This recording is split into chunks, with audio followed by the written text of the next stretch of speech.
Señor de los Anillos, el retorno del rey. Capítulo 5. La cabalgata de los de Rohirrim. Estaba oscuro, y Merry, acostado en el suelo y envuelto en una manta, no veía nada. Sin embargo, aunque era una noche serena y sin viento, alrededor de él los árboles suspiraban invisibles. Levantó la cabeza, entonces lo volvió a escuchar. Un rumor semejante al redoble apagado de unos tambores en las colinas boscosas y en las estribaciones de las montañas. El tamborileo cesaba de golpe para luego recomenzar en algún otro punto, a veces más cercano, a veces más distante. Se preguntó si lo habrían oído los centinelas. No los veía, pero sabía que allí, muy cerca, alrededor de él estaban las compañías de los Rohirrim. Le llegaba en la oscuridad el olor de los caballos. Los oía moverse y escuchaba el ruido amortiguado de los cascos contra el suelo cubierto de agujas de pino. El ejército acampaba esa noche en los frondosos pinares de las laderas de Eilenak, que se erguía por encima de las largas lomas del bosque de Duadán, al borde del gran camino en el Anórien oriental. Cansado como estaba, Merry no conseguía dormir. Había cabalgado sin pausa durante 4 días, y la oscuridad siempre creciente empezaba a oprimirle el corazón. Se preguntaba por qué había insistido tanto en venir cuando le habían ofrecido todas las excusas posibles, hasta una orden terminante del Señor para no acompañarlos.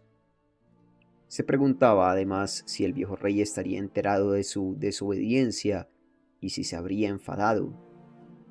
Tal vez no.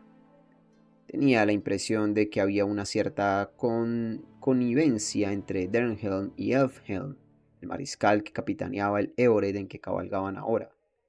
Elfhelm y sus hombres parecían ignorar la presencia del hobbit y fingían no oírlo cada vez que hablaba. Bien hubiera podido ser un bulto más del equipaje de Dernhelm, pero Dernhelm mismo no era un compañero de viaje reconfortante. Jamás hablaba con nadie.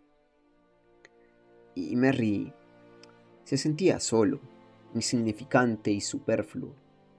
Eran horas de apremio y ansiedad, y el ejército estaba en peligro.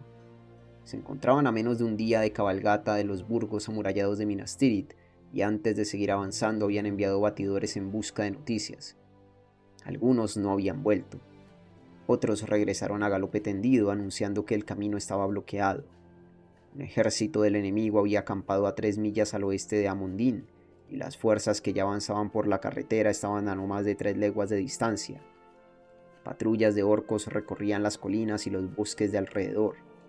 En el vivac de la noche, el rey y Éomer celebraron consejo. Merry tenía ganas de hablar con alguien y pensó en Pippin, pero esto lo puso más intranquilo aún.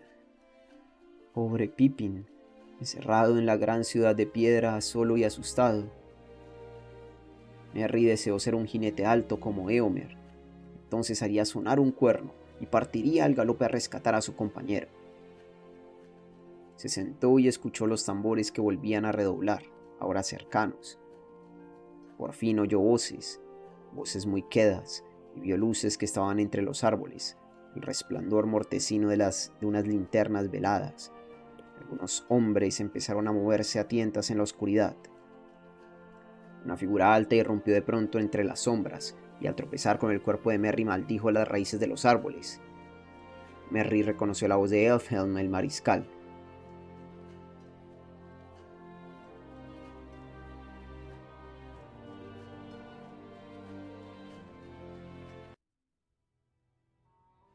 No soy la raíz de ningún árbol. No soy la raíz de ningún árbol, señor, dijo, ni tampoco un saco de equipaje, sino un hobbit maltrecho, y lo menos que podéis hacer a modo de reparación es decirme que hay de nuevo bajo el sol. No mucho que uno pueda ver en esta condenada oscuridad, respondió Helfin. Pero mi señor manda decir que estemos prontos. Es posible que llegue de improviso una orden urgente. ¿Quiere decir entonces que el enemigo se acerca?, preguntó Merry con inquietud. ¿Son sus tambores los que se oyen? Casi empezaba a pensar que era pura imaginación de mi parte, ya que nadie parecía hacerles caso. No, respondió Elfhelm. El enemigo está en el camino, no aquí en las colinas. Estás oyendo a los hombres salvajes de los bosques. Así se comunican entre ellos a distancia. Vestigios de un tiempo ya remoto. Viven secretamente en grupos pequeños y son cautos e indómitos como bestias. Se dice que no hay... Se dice que hay aún algunos escondidos en el bosque de Druadan. No combaten a Gondor ni a la Marca. Pero ahora la oscuridad y la presencia de los orcos los han inquietado y temen la vuelta de los años oscuros, cosa bastante probable. Agradezcamos que no nos persigan, pues se dice que tienen flechas envenenadas y nadie conoce tan bien como ellos los secretos de los bosques. Pero le han ofrecido sus servicios a Theoden. En este mismo momento uno de sus jefes es conducido hasta el rey, allá donde se ven las luces. Esto es todo lo que he oído decir, y ahora tengo que cumplir las órdenes de mi amo. Levántate, señor equipaje. Y se desvaneció en la oscuridad. Esa historia de hombres salvajes y flechas envenenadas no tranquilizó a Merry, pero además el peso del miedo lo abrumaba. La espera se le hacía insoportable. Quería saber qué iba a pasar. Se levantó y un momento después caminaba con cautela en persecución de la última linterna antes que desapareciera entre los árboles. No tardó en llegar a un claro donde habían levantado una pequeña tienda para el rey, al reparo de un árbol grande. Un gran farol velado en la parte superior colgaba de una rama y arrojaba abajo un círculo de luz pálida. Allí estaban Theoden y Éomer, y sentado en cuclillas ante ellos, un extraño ejemplar de hombre, apeñuscado como una piedra vieja, la barba rala como manojos de musgo seco en el mentón protuberante, de piernas cortas y brazos gordos, membrudo y achaparrado. Llevaba como única prenda unas hierbas atadas a la cintura. Merry tuvo la impresión de que lo había visto antes en alguna parte y recordó de pronto a los hombres Púquel del Sagrario. Era como si una de aquellas imágenes legendarias hubiese cobrado vida, o quizá un auténtico descendiente de los hombres que sirvieran de modelos a los artistas hacía tiempos olvidados. Estaban en silencio cuando Merry se aproximó, pero al cabo de un momento el hombre salvaje empezó a hablar, como en respuesta a una pregunta. Tenía una voz profunda y gutural, y Merry oyó con asombro que hablaba en la lengua común, aunque de un modo entrecortado e intercalando palabras extrañas. No, padre de los jinetes, dijo, nosotros no peleamos, solamente cazamos. Matamos a los Gorgun en los bosques, aborrecemos a los orcos. También vosotros aborrecéis a los Gorgun. Ayudamos como podemos. Los hombres salvajes tienen orejas largas, ojos largos, conocen todos los senderos. Los hombres salvajes viven aquí antes que casas de piedra, antes que los hombres altos vinieran de las aguas. Pero lo que necesitamos es ayuda en la batalla, dijo Éomer. ¿Cómo podréis ayudarnos, tú y tu gente? Traemos noticias, dijo el hombre salvaje. Nosotros observamos desde las lomas, trepamos a la montaña alta y miramos abajo. Ciudad de Piedra está cerrada, hay fuego allá afuera, ahora también dentro. Allí queréis ir, entonces hay que darse prisa. Pero los Gorgun y los hombres venido de lejos, movió un brazo corto y nudoso apuntando al este, esperan en el camino de los caballos. Muchos, muchos más que todos los jinetes. ¿Cómo lo sabes?, preguntó Éomer. El rostro chato y los ojos oscuros del viejo no expresaban nada, pero en la voz había un hosco descontento. Hombres salvajes son salvajes, libres, pero no niños, replicó. Yo soy gran jefe Gan-Burigan. Yo cuento muchas cosas, estrellas en el cielo, hojas en los árboles, hombres en la oscuridad. Vosotros tenéis 20 veintenas contadas 5 veces más 5, Ellos tienen más. Gran batalla. ¿Y quién ganará? Y muchos otros caminan alrededor de los muros de casas de piedra. Ay, con demasiado tino habla, dijo Theoden, y los batidores nos dicen que han cavado fosos y que hay hogueras emboscadas a lo largo del camino. Nos será imposible tomarlos por sorpresa y arrasarlos. Pero tenemos que actuar con rapidez, dijo Éomer. Mundburgo está en llamas. Dejad terminar a Gan, dijo el hombre salvaje. Él conoce más de un camino. Él os guiará por senderos sin fosos que los Gorgun no pisan, solo los hombres salvajes y las bestias. Muchos caminos construyó la gente de casas de piedra cuando era más fuerte. Despedazaban colinas como cazadores despedazan carne de animales. Los hombres salvajes creen que comían piedras. Iban con grandes carretas a Rimon a través del Duodán. Ahora no van más. El camino fue olvidado, pero no por los hombres salvajes. Por encima de la colina y detrás de la colina, todavía sigue allí bajo la hierba y el árbol, atrás del Rimon, y bajando por el Din vuelve a unirse al camino de los jinetes. Los hombres salvajes os mostrarán ese camino. Entonces mataréis Gorgun y con el hierro brillante ahuyentaréis la oscuridad maligna, y los hombres salvajes podrán dormir otra vez en los bosques salvajes. Éomer y el rey deliberaron un momento en la lengua de ellos. Al cabo, Theoden se volvió al hombre salvaje. Aceptamos tu ofrecimiento, le dijo, pues aun cuando dejemos atrás una hueste de enemigos que puede importarnos, si la ciudad de piedra sucumbe, no habrá retorno para nosotros, y si se salva, entonces serán las huestes de los orcos las que tendrán cortada la retirada. Si eres leal, Gan, recibirás una buena recompensa, y contarás para siempre con la amistad de la marca. Los hombres muertos no son amigos de los vivos, y no hacen regalos, dijo el hombre salvaje. Pero si sobrevivís a la oscuridad, dejad que los hombres salvajes vivan tranquilos en los bosques, y nunca más los persigáis como a bestias. Gan no os conducirá a ninguna trampa. Él mismo irá con el padre de los jinetes, y si lo guía mal, lo mataréis. Sea, dijo Theoden. ¿Cuánto tardaremos en adelantarnos al enemigo y volver al camino? Preguntó Éomer. Si tú nos guías, tendremos que avanzar al paso, y el camino será estrecho. Los hombres salvajes son de pies ligeros, dijo Gan. Allá lejos el camino es ancho, para 4 caballos en el pedregal de las carretas. Señaló con la mano hacia el sur, pero es estrecho al comienzo y al final.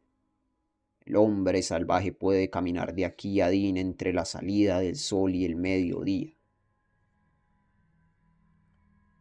Entonces hemos de estimar por lo menos 7 horas para las primeras filas, dijo Éomer, pero más vale contar unas 10 en total.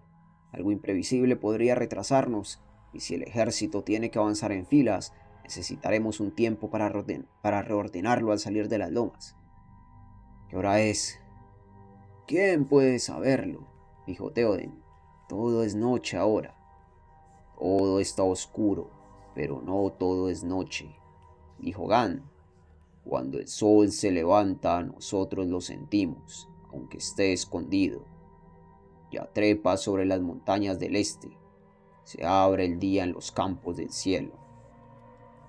Entonces tenemos que partir cuanto antes, dijo Éomer. Aún así, no hay esperanza de que lleguemos hoy a socorrer a Gondor. Sin esperar a oír más, Merry se escurrió y fue a prepararse para la orden de partida. Esta era la última jornada anterior a la batalla, y aunque le parecía improbable que muchos pudieran sobrevivir, pensó en Pippin y en las llamas de Minas Tirith y sofocó sus propios temores. Todo anduvo bien aquel día, y no vieron ni oyeron ninguna señal de que el enemigo estuviese al acecho con una celada. Los hombres salvajes pusieron una cortina de cazadores alertas y avispados alrededor del ejército, a fin de que ningún orco o espía merodeador pudiese conocer los movimientos en las lomas. Cuando empezaron a acercarse a la ciudad sitiada, la luz era más débil que nunca, y las largas columnas de jinetes pasaban como sombras de hombres y de caballos. Cada una de las compañías de los Rohirrim llevaba como guía a un hombre salvaje de los bosques, pero el viejo Gan caminaba a la par del rey. La partida había sido más lenta de lo previsto, pues los jinetes, a pie y llevando los caballos por la brida, habían tardado algún tiempo en abrirse camino en la espesura de las lomas y en descender al escondido pedregal de las carretas. Era ya entrada la tarde cuando la vanguardia llegó a los vastos boscajes grises que se extendían más allá de la ladera oriental del Amundín, enmascarando una amplia abertura en la cadena de cerros que desde Nardol a Din corría hacia el este y el oeste. Por ese paso descendía en tiempos lejanos la carretera olvidada que, atravesando Anorien, volvía a unirse al camino principal para cabalgaduras. Pero a lo largo de numerosas generaciones de hombres, los árboles habían crecido allí, y ahora yacía sumergida, enterrada bajo el follaje de años innumerables. En realidad, la espesura ofrecía a los Rohirrim un último reparo, antes que salieran a cara descubierta al fragor de la batalla, pues delante de ellos se extendía el camino y las llanuras del Anduin, en tanto que en el este y el sur las pendientes eran desnudas y rocosas, y se apeñuscaban y trepaban, bastión sobre bastión, para unirse a la imponente masa montañosa y a las estribaciones del Mindolluin. Las primeras filas hicieron alto, y mientras las que venían detrás atravesaban el paso del pedregal de las carretas, se desplegaron para acampar bajo los árboles grises. El rey convocó a consejo a los capitanes. Éomer envió batidores a vigilar el camino, pero el viejo Gan meneó la cabeza. «Inútil mandar hombres a caballo», dijo. «Los hombres salvajes ya han visto todo lo que es posible ver en este aire malo. Pronto vendrán a hablar conmigo». Los capitanes se reunieron, y de entre los árboles salieron con cautela otros hombres Púquel, tan parecidos al viejo Gan que Merry no hubiera podido distinguir entre ellos. Hablaron con Gan en una lengua extraña y gutural. Pronto Gan se volvió al rey. «Los hombres salvajes dicen muchas cosas», anunció. «Primero, sed cautelosos. Todavía hay muchos hombres acampando del otro lado del Din, a una hora de marcha por allí». Agitó el brazo señalando el oeste, las negras colinas, pero ninguno a la vista de aquí a los muros nuevos de gente de piedra. Allí hay muchos y muy atareados. Los muros ya no resisten. Los Gorgun los derriban con trueno de tierra y masas de hierro negro. Son imprudentes y no miran alrededor. Creen que sus amigos vigilan todos los caminos. Y al decir esto soltó un extraño gorgoteo, que bien podía parecer una carcajada.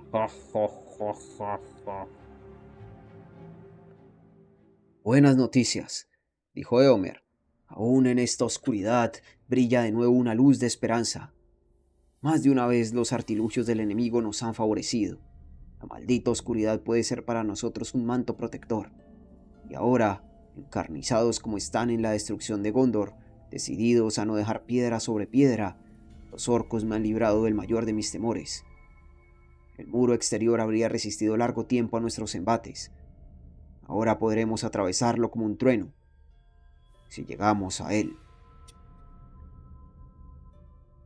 «Gracias otra vez, Gan Burigán del bosque», dijo Théoden. «Que la fortuna te sea propicia en recompensa por las noticias y la ayuda que nos has traído». «Matad Gorgun, matad orcos. Los hombres salvajes no conocen palabras más placenteras», respondió Gan. «Ahuyentad el aire malo y la oscuridad con el hierro brillante». «Para eso hemos venido desde muy lejos», afirmó el rey, «y lo intentaremos. Pero lo que consigamos solo mañana se verá». Gamburigan se inclinó hasta tocar el suelo con la frente en señal de despedida. Luego se levantó como si se dispusiera a marcharse, pero de pronto se quedó quieto, con la cabeza levantada, como un animal de bosque que husmea un olor extraño. Un resplandor le iluminó los ojos.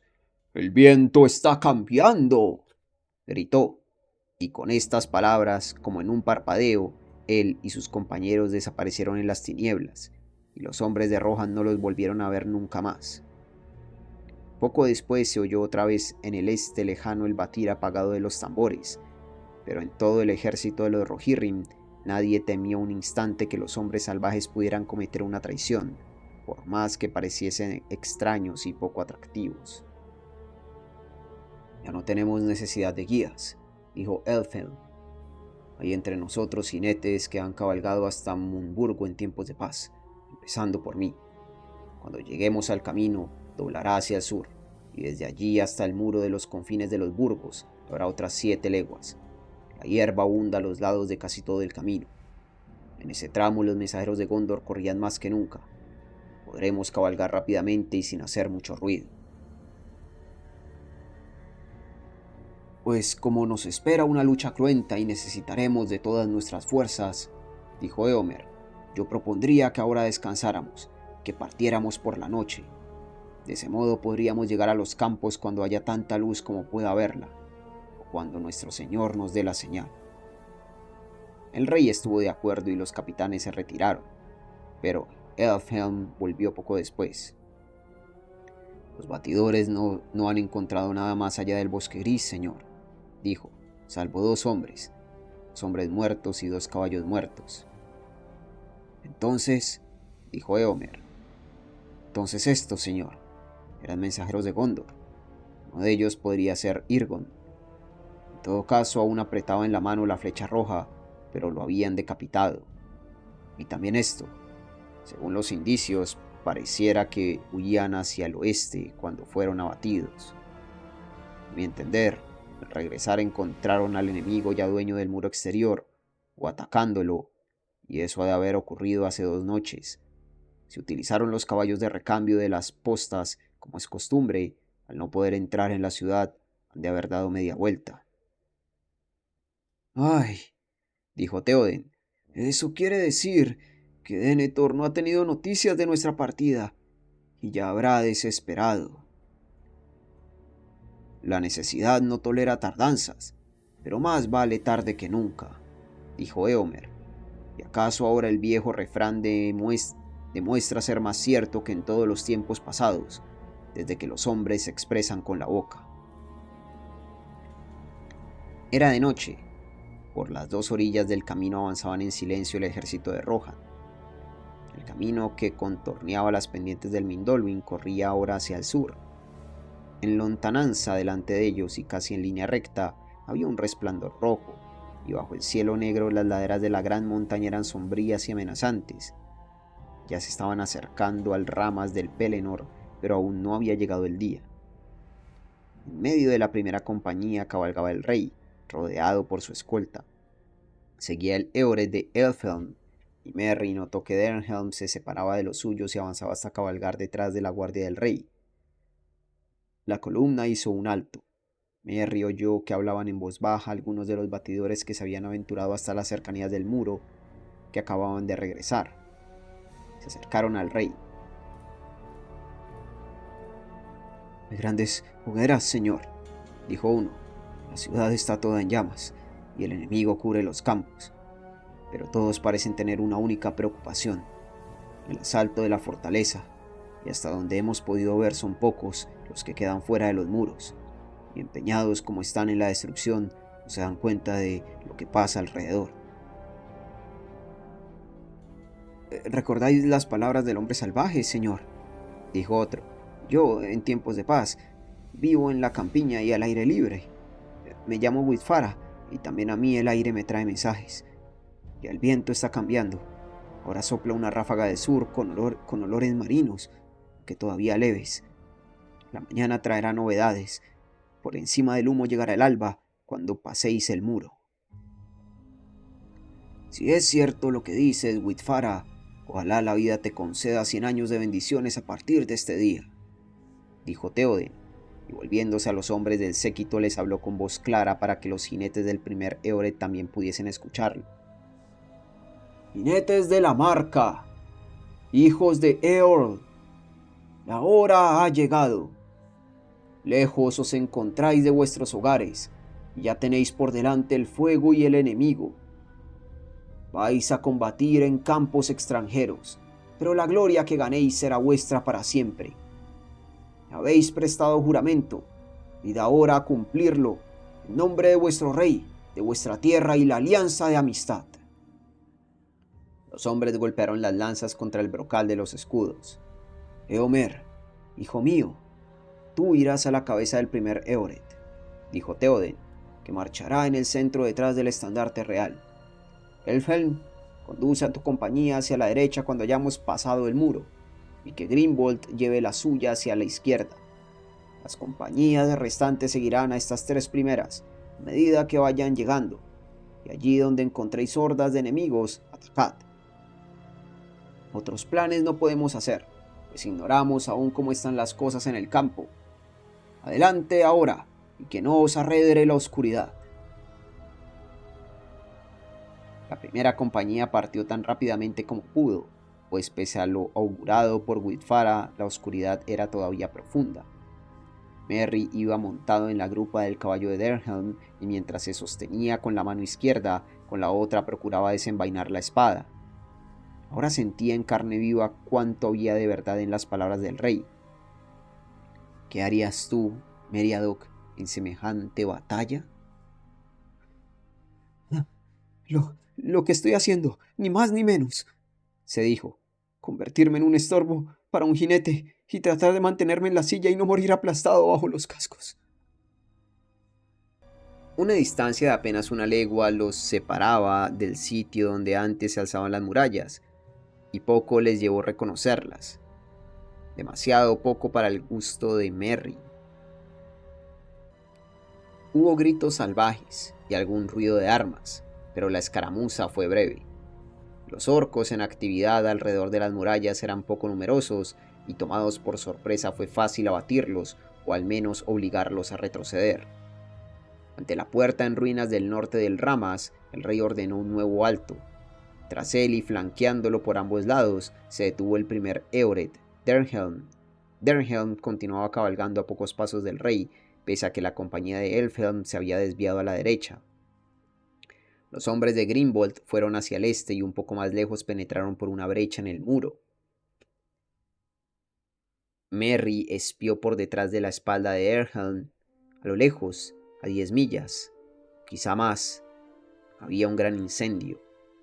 Pero a media distancia las líneas de fuego ardían en una vasta medialuna, y el cuerno más próximo estaba a solo una legua de las primeras filas de jinetes.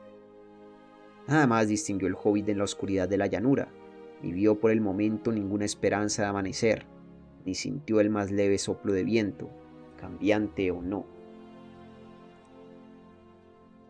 Ahora el ejército de Rohan avanzaba en silencio por los campos de Gondor. Una corriente lenta pero continua, como la marea alta cuando irrumpe por las fisuras de un dique que se consideraba seguro. Pero el pensamiento y la voluntad del Capitán Negro estaban dedicados por entero al asedio y la destrucción de la ciudad, y hasta este momento no había llegado a él ninguna noticia que anunciara una posible falla en sus planes.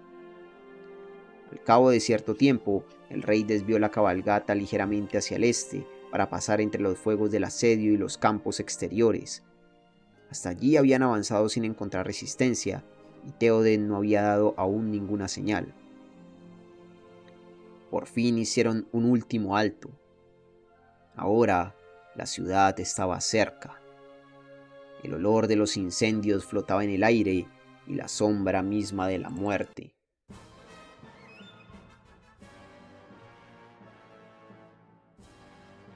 Los caballos piafaban inquietos, pero el rey, inmóvil, montado en crin blanca, contemplaba la agonía de Minas Tirith, como si la angustia o el terror lo hubieran paralizado.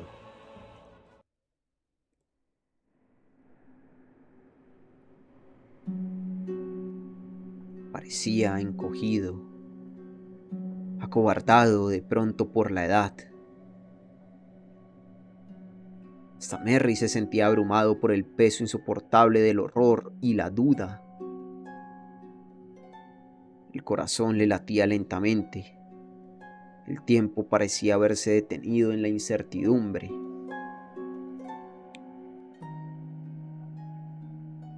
Habían llegado demasiado tarde. Demasiado tarde era peor que nunca. ¿Acaso Theoden estuviera a punto de ceder, de dejar caer la vieja cabeza, dar media vuelta y huir furtivamente a esconderse en las colinas? Entonces, de improviso, Merry sintió por fin inequívoco el cambio de viento. Le soplaba en la cara. Asomó una luz. Lejos, muy lejos en el sur, las nubes eran formas grises y remotas que se amontonaban flotando a la deriva. Más allá, se abría la mañana.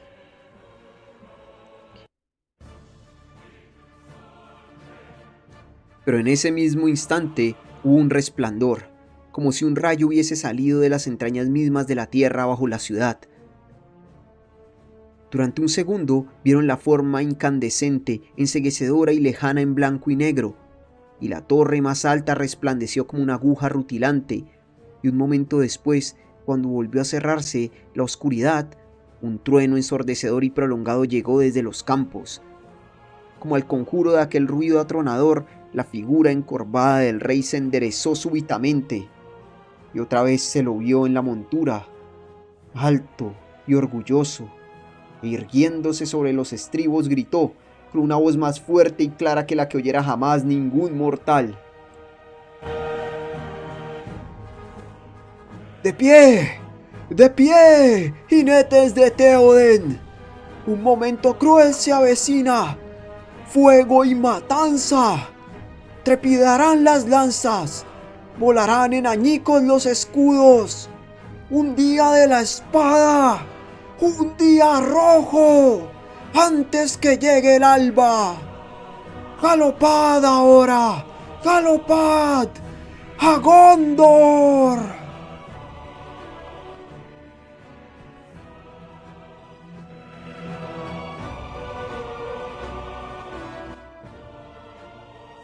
Y al decir esto, tomó un gran cuerno de las manos de Gudfal, el portaestandarte, y lo sopló con tal fuerza que el cuerno se quebró, y al instante se elevaron juntas las voces de todos los cuernos del ejército, y el sonido de los cuernos de Rohan en esa hora fue como una tempestad sobre la llanura y como un trueno en las montañas.